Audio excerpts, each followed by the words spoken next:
Alright, Shalom. This is Kanak Sa'an Banya Sharala from the GMS Lions Den Camp, coming with a short video on being taken away. Because you got two forms of being taken away in the scriptures. You got one in Matthew chapter 24, and another one in 2nd Ezra chapter 13.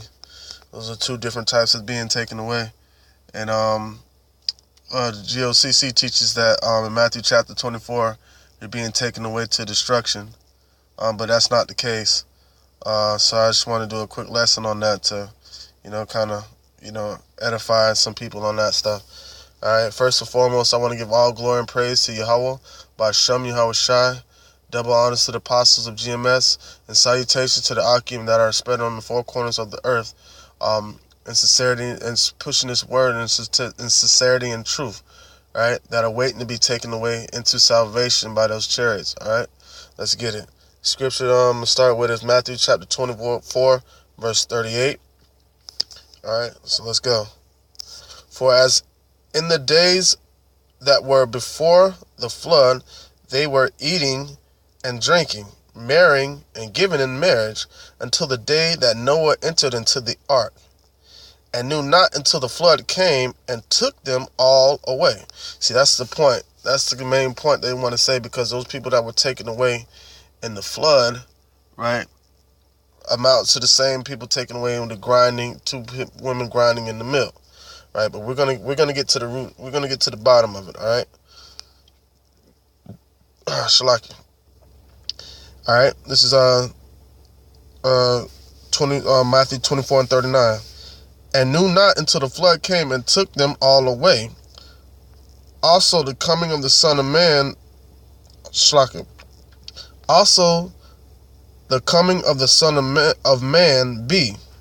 Then shall two be in the field, the one shall be taken and the other left. Two women shall be grinding in the mill, the one shall be taken and the other left. All right. Watch therefore, for ye know not what time or what hour your Lord doeth come. All right. Now, listen to that point. It said, watch for, because you know not what hour your Lord come. All right. Now, if it's in the sense that the women, two women that were grinding in the mill, the one that was taken away, if she was taken away for destruction, right? Wouldn't that be a telltale sign that when she was taken away for you to try to get right? No, we're supposed to get right before we're taken up in those chariots. You see what I'm saying? We're supposed to get right before we're taken in those chariots. And I'm gonna break these words down and get to the bottom of it.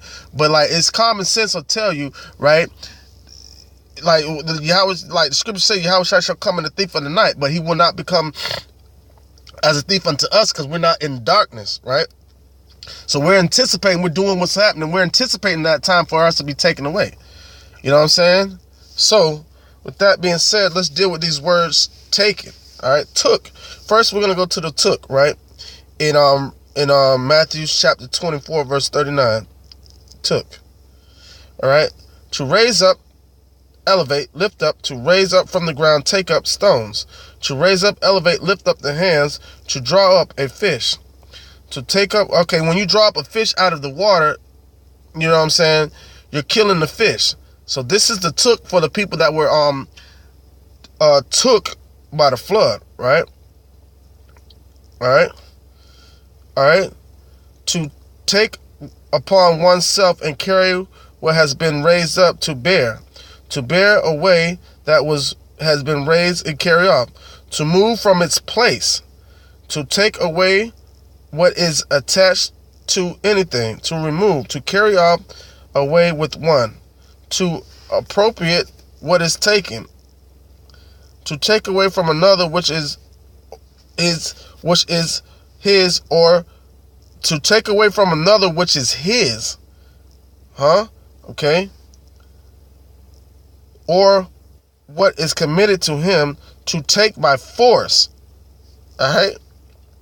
To take and apply to any use, to take from among the living, right? To take from among the living, either by a natural death or by violence, caused to cease, right? So those are the ones that were taken away in the flood, right? That's the took in Matthew 24 and 39. So let's go to the Matthew 24 and 40 for the taking.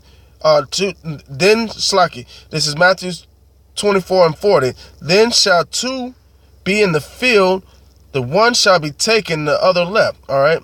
Let's see the taking right there. It's a different taking. It's a different take, right? To take oneself, to join to oneself, and associate a companion.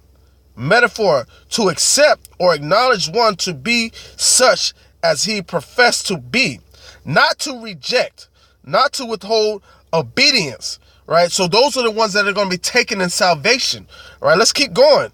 To receive something transmitted, an office to be discharged, to receive with the mind by oral transmission of the authors from whom the tradition proceeds, by narrating to others, by the instruction of the teachers used by the disciples, right? To receive near, let's go up to the top, to receive near in a familiar, intimate act of relation, all right? And by agony, to assume an office, all right? To assume an office, all right? What office is that? Let's go to Amos 9 and 8. To assume an office, all right? Amos 9 and 8, all right? This is Amos 9 and 8. Behold, the eyes of the Lord Yahweh are upon the sinful kingdom, and I will destroy it off the face of the earth, saving that I will not utterly destroy the house of Jacob, saith the Lord. For lo, I will command that I will sift the house of Israel among all nations like a corn is sifted from the seed. Yet shall not the least grain fall upon the earth. Shall not the least grain fall upon the earth. So if we're already on the earth, right? How can we fall upon the earth if we're already on the earth? So we're going to be lifted up. We're going to be lifted up. It's a no-brainer. So if you're out here teaching that Matthew 24, when it says two women shall be grinding in the mill, one shall be taken. If you're teaching that the one that's taken away is taken away for destruction, you're teaching false doctrine. All right. All right. Let's keep going. Let me get go to the Old Testament. Get down. Ecclesiastes chapter 3, verse 15. Shlaki. This is Ecclesiastes chapter 3, verse 15. That which has been is now, and that which is to be hath already been. And Yahweh required that which is past.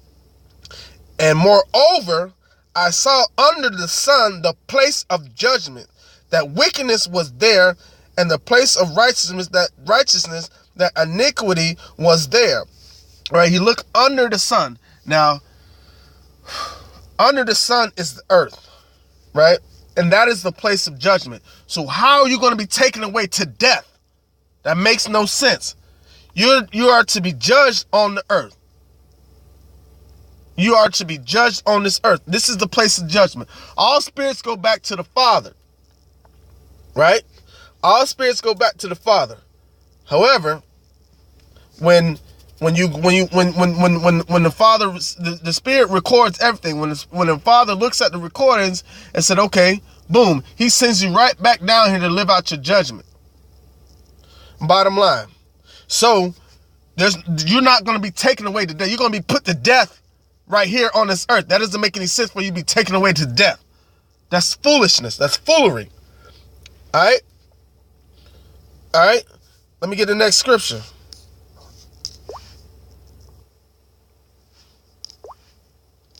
One second. Revelations chapter 7.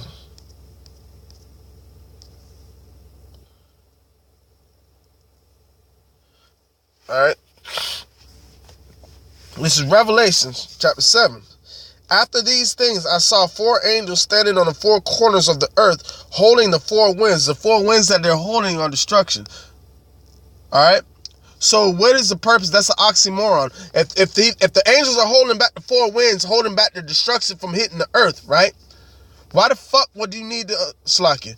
Why would you need to take somebody away for destruction? That doesn't make any sense. All right. Let me keep reading.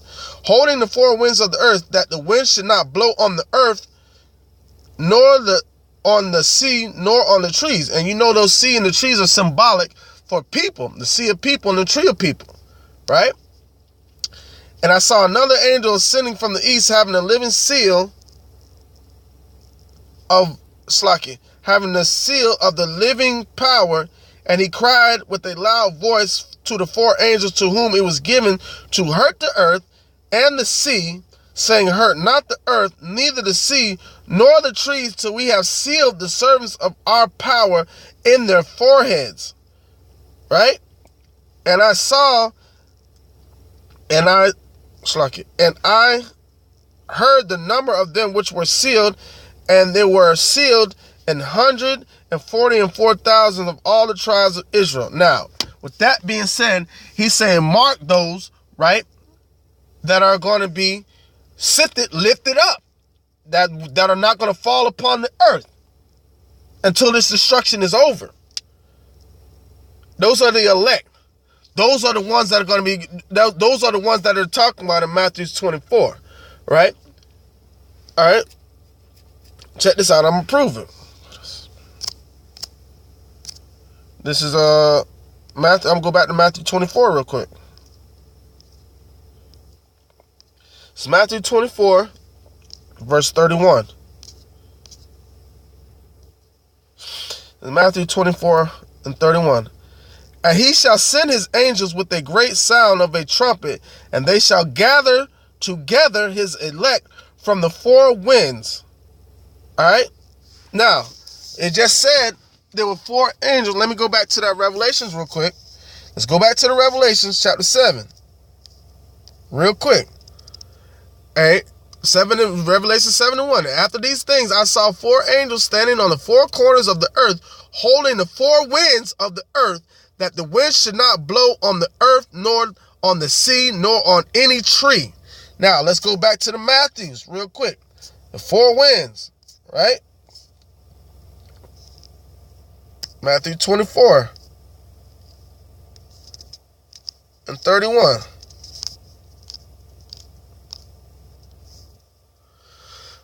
All right. And he shall send his angels with a great sound of a trumpet, and they shall gather together his elect from the 4 winds, from one end of heaven to the other. Right?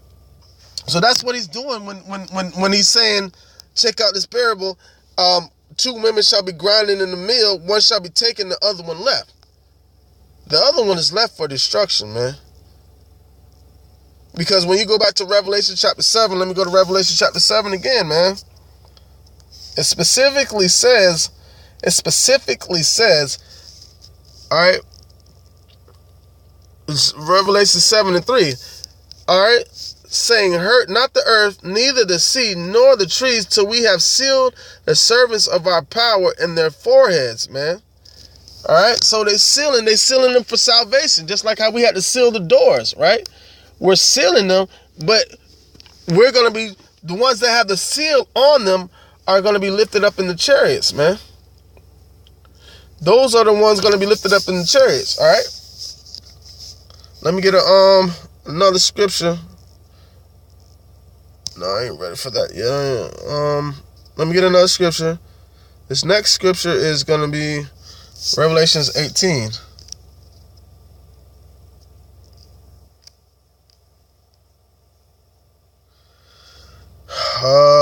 Revelations 18:1. Revelation 18:1. And after these things, I saw another angel come down from heaven, having great power, and the earth was lightened with his glory. And he cried cried mightily with a strong voice, saying, Babylon the great is fallen, and is become in the habitation of devils, and the whole of every foul spirit, and a gauge of every unclean and hateful bird. For the nations have drunk of the wine of the wrath of her fornication, and the kings of the earth had committed fornication with her, and the merchants of the earth are waxed rich through the abundance of her delicacy. And I heard another voice from heaven saying, Come out of her, my people. Slack. And I heard another voice from heaven saying, Come out of her, my people, that ye be not partakers in her sin, that ye receive not her plagues. Right? That come out of her, my people. A lot of people are going to say, oh, that means come out of her mentally. Right? And you're supposed to be left behind. But no, the voice came down from heaven. The voice came down from heaven. Right? Boom. Get another one to back that up. The voice came down from heaven saying, Come out of her, my people. This is Revelation chapter 11, verse 12. All right. And this is Revelations 11 and 12. And they heard a great voice from heaven saying unto them, Come up hither. And they ascended up to heaven in a cloud, and their enemies beheld them. Why did the enemies beheld them? Because the enemies knew that they were finna be fucking destroyed, man.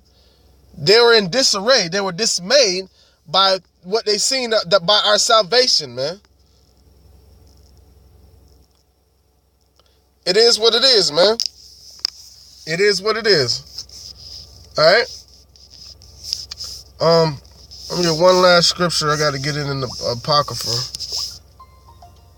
All right. Let me see. This is 2nd Ezra, chapter 13, verse 20. This is 2nd Ezra 13 and 20. Yet is it easier for him that is in danger to come into these things than to pass away as a cloud out of the world. And this is a scripture that they use to back it up, right? But they don't understand that this right here in Revelation, Slakia, 2nd Ezra 13 to 20 is talking about death. It's better for those that survive and see the glory of Yahweh by Shem Yahushua than to pass away, than to die before salvation. All right? We're going to prove it. As this scripture is going to prove it. All right? 2nd Ezra 13 and 20. Yet is it easier for him that is in danger to come into these things than to pass away as a cloud out of the world and not to see the things that happen in the last days. And he answered unto me and said, The interpretation of this vision shall I shew thee, and I will open unto thee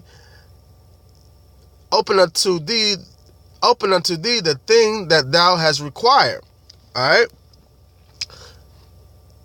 Whereas thou hast spoken of them that are left behind, this is the interpretation. He that shall endure the perils in that time hath kept himself. They that be fallen into danger are such as have works and faith towards the Almighty. So with that being said, going back to the Matthews, right? When it says two shall be grinding in the mill, you got to understand when we're about to come into salvation, the economy is going to be collapsed. The grinding shall cease. There shall be no more grinding. We're not going to be going to work in those times. So with that being said, that's an oxymoron for you to say that they're going to be taken away to death, because ain't gonna be no. It's gonna be tribulation. The economy's gonna be falling. Ain't gonna be no work. So why is there somebody still grinding? You feel me? All right. So let me go back to, all right, 2nd Ezra 13 and 22. Whereas thou hast spoken of them that are left behind, this is the interpretation. All right. He that endured the peril in that time hath kept himself. They that be fallen into danger are such as have works and faith towards the Almighty. Know this therefore, that they which be left behind are more blessed than they that be dead. And that's the end of the discussion. So how are you going to be taken away to death if you're already dead? That's what they're saying, man. That's what it's saying. So the ones that are in Matthew 24 and 41 that are taken away, man, that's salvation. That's why Paul said we shall meet him in the clouds. And I'm going to leave it at that. With that being said, I want to give all glory and praise to Yahweh by Shem Yahushai. Double honors to the apostles of GMS. And salutations to the Akim that are spread on this out there on this earth, spreading the truth and truth and sincerity. Shalom.